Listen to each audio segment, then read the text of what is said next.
Здравейте! Сега, както ви обещах, ще ви покажа как поливаме клубените, бататите, които са за разсад. Това е останалата вода, която имаме. След това ще я допълним, за да се изгрее за следващия ден и след това отново ще поливаме с топла вода. Сега предупреждавам, че най-вероятно видеото ще бъде заглушено, защото няма да се чува от помпата на водата. И сега започваме да поливаме.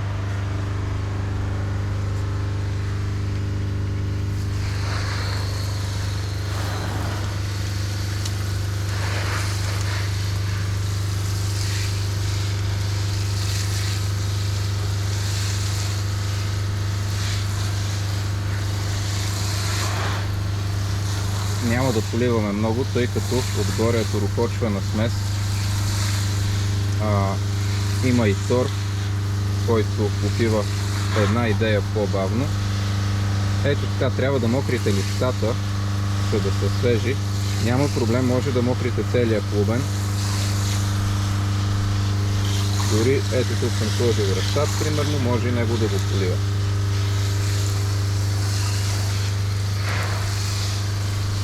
Ето така, поливаме и това нещо се случва. Ето, сега са полени тези.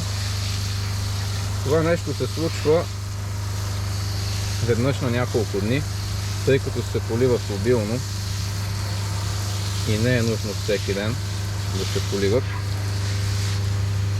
Направо върху листата, няма от какво да се страхувате. Водата не трябва да е студена. По-хубаво е да е сладка, не е нужно и да е много топла. Ето, тези все още не са готови. Чакаме ги. И общо взето, ето така се полива. След това имаме един уред, който измерва влажността. И измерваме кога трябва да направим следващото поливане.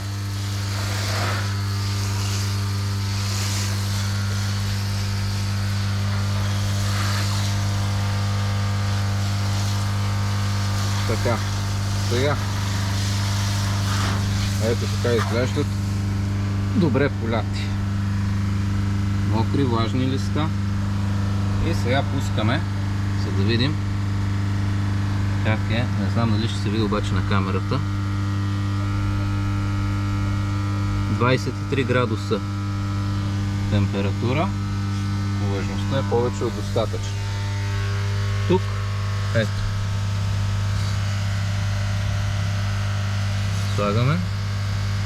Сега ще го изчистим, защото показва, че е влажно. Да, няма да изсъхне, но слагаме и измерваме. Влажността е добра. Това е, добре са поляти, листата също. Това е относно поливането на клубените.